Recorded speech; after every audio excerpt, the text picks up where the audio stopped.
आज बनवायचे आहेत मुलांसाठी डिंकाचे लाडू। तर डिंकाचे लाडू बनवण्यासाठी मी आता हे सगळं साहित्य काढलेले। डिंकाचे लाडू बनवण्यासाठी मी एक वाटीभर बदाम घेतलेले, त्यानंतर हे मखाने घेतलेले, हे सूर्यफुलाचे बी आहेत, हे भोपळ्याचे बी आहेत, हे काजू आहेत आणि हा डिंक आहे। ही खसखस घेतलेली आहे। एक वाटीभर आहे ना अक्रोड घेतलेले। ही 1 किलो खारीक घेतलेली आहे आणि खारीक मी चांगली उन्हामध्ये ना वाळवून घेतलेली आहे। आधी त्यातले बी काढून घेतले, त्यानंतर उन्हामध्ये चांगली वाळवून घेतलेली आहे। आणि जेवढी खारीक घेतलेली आहे तेवढंच खोबरंही घेतलेले आणि खिसून घेतलेले घरचेच नारळ होते। तर आता हे सगळं असं साहित्य घेतलेले। गॅसवरती मी कढई ठेवलेली आहे आणि कढईमध्ये ना पहिल्यांदा ही खसखस भाजून घेते। एकदम गव्हाळाची मी खसखस भाजून घेणार आहे, कारण कढई तापलेली असेल ना तर खसखस लगेच भाजली जाते। आणि खसखस लगेच भाजलेली, हे बघा तडतडायला लागलेली ही खसखस। आता मी ही खसखस काढून घेते। कढईमध्ये ना थोडंसं तूप घालणार आहे आणि प्रत्येक वेळेस आहे ना थोडं थोडं तूप घालणार आहे, कारण तूप आहे ना लगेच जळून जातं, त्याच्यामुळे थोडंसं तूप घातलेलं आहे। आणि त्याच्यावरती हे मखाने ना कडक होईपर्यंत मी असे भाजून घेणार आहे। मखाने हे मिक्सरमधून बारीक करून घ्यायचे, त्यामुळे मध्यम गॅसवरती ना छान कुरकुरीत होईपर्यंत मी असे भाजून घेतलेले। आणि आता मखाने काढून घेते।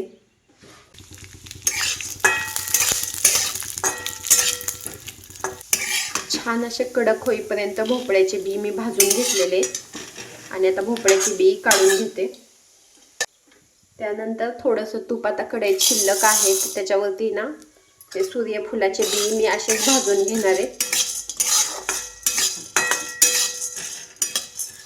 हे डिंकाचे लाडू मी मुलांसाठी बनवते आणि भोपळ्याचे बी आणि सूर्यफुलाचे बी मी पहिल्यांदाच आहे ना डिंकाच्या लाडूमध्ये घातलेले, ह्याच्या आधी मी घातलेले नव्हते, त्यावेळेस मी पहिल्यांदाच घातलेले। आणि ह्याच्यावरती हे बघा असे डाग पडलेले आणि छान असं भाजले गेलेले सूर्यफुलाचे बी। आता मी हे बी काढून घेते। हे बदामही मी असे भाजून घेतलेले, त्यानंतर घेतलेले हे काजू। कढई तापलेलीच होती, त्याच्यामुळे काजू भाजायला अजिबात वेळ लागला नाही। तापलेल्या कढईमध्ये हे काजूही छान असे भाजले गेलेले। कढईमध्ये तूप घालून घेतलेले आहे आणि ह्या तुपावरती हे अक्रोडही मी तळून घेणार आहे, म्हणजे थोडेसे भाजूनच घेणार आहे। हे अक्रोडही मी थोडासा कलर बदलेपर्यंत आहे ना असे भाजून घेतलेले। तुपावरती छान असे खमंग भाजलेले अक्रोडही। आता गॅस बंद करते।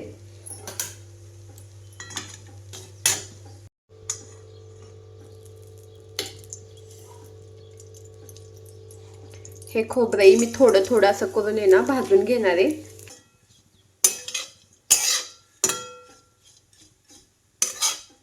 आता हे उरलेले खोबरं असं भाजून घेते। थोडी थोडी खारीक करून मी ती चांगली भाजून घेणार आहे, कारण खारीक मिक्सरमधून बारीक व्हायला खूप म्हणजे लवकर बारीक होत नाही, त्याच्यामुळे खारीक चांगली भाजून घेणार आहे। चांगली कडक होईपर्यंत आहे ना मंद गॅसवरती भाजून घेणार आहे। खारीक मी चांगली 4 दिवस उन्हामध्ये वाळवून घेतलेली आहे आणि आता तुपामध्ये भाजल्यामुळं लगेच बारीक होईल मिक्सरमधून। खारकीची पावडरही मिळते, ती घातली तरी चालेल, किंवा काही जण आहे ना खारीक आणि खोबरं बारीक करूनही आणतात, मोठ्या मोठ्या मशनी असतात त्या ठिकाणाहून ना बारीक करून आणतात। माझ्या वडिलांकडे ना तसंच करतात, जिथं तेल काढून मिळतं ना तिथंच ते खारीक खोबरं बारीक करून देतात। डिंक चांगला तळून घ्यायचा आहे, त्यामुळे कढईमध्ये जास्त तूप घातलेले आणि थोडा थोडा करून आहे ना मी हा डिंक आहे ना तळून घेणार आहे।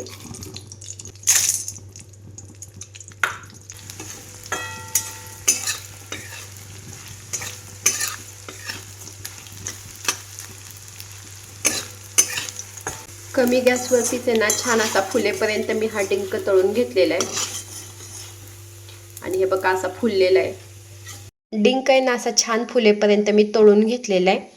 आणि इथं काजू बदाम भोपळ्याचे बी आणि सूर्यफुलाचे बी सगळंच हे असं भाजून घेतलेले आणि हे खारीक खोबरे असं भाजून घेतलेले. मिक्सरच्या भांड्यामधून मी हे थोडं थोडं करून असं सगळं बारीक करून घेणार आहे. खूप बारीक करणार नाहीये, आबडधोबड बारीक करून घेणार आहे. हे खारीक खोबरं आणि काजू बदाम अक्रोड सगळं बारीक करून घेतलेले आणि आता हा डिंक आहे तो मी ही बटाट्याचा स्मॅशर असतो ना त्याने असा बारीक करून घेणार आहे.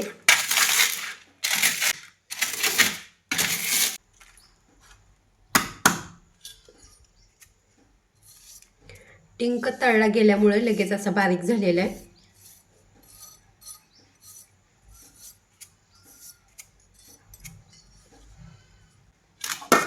आता हा डिंक आहे ना ह्याच्यामध्ये टाकून घेते.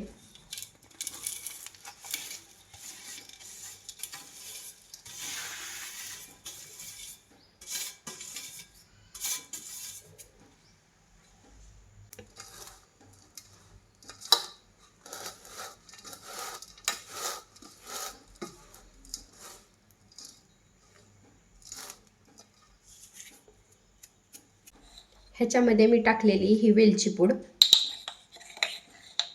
वेलची पूड मी एकदमच करून ठेवते म्हणजे असं काय गोड करायचं म्हटलं की पटकन टाकता येते.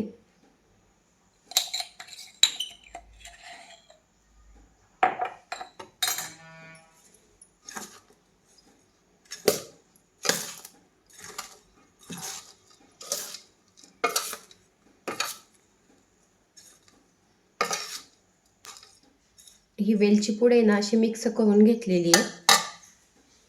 कढईमध्ये मी थोडंसं तूप टाकून घेतलेले आणि मी हा घेतलेला आहे गूळ. हा अर्धा किलो गूळ आहे. तर आता मी प्रत्येकाला आहे ना गोड कसं कमी जास्त लागतं त्यानुसार गूळ घ्यायचा.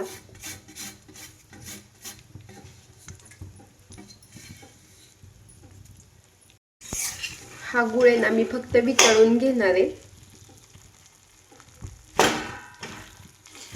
ह्या गुळाचा काय पाक वगैरे बनवायचा नाही.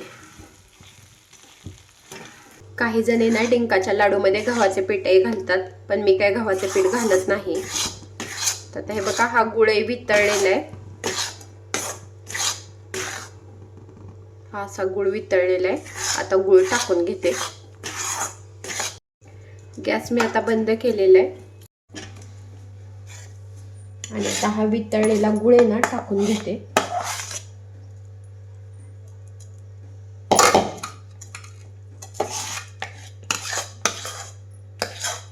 हा गूळ टाकल्यानंतर हे सगळे ना असं मिसळून घेणार आहे.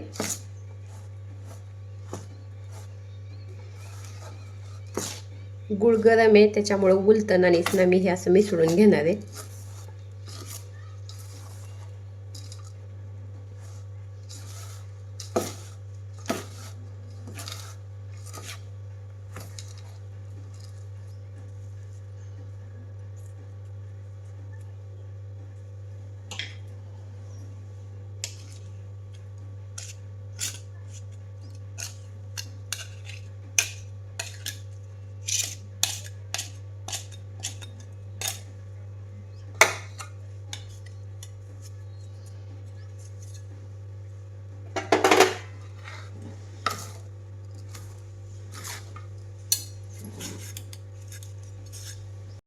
गूळ टाकल्यानंतरही मी हे असं ना एकजीव करून घेणार आहे.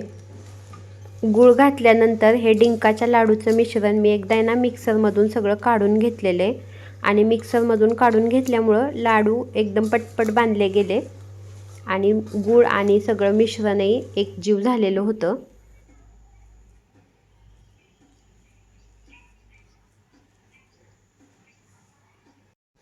हा असा लाडू मी बांधून घेतलेला आहे. आता उरलेले लाडू बांधून घेते.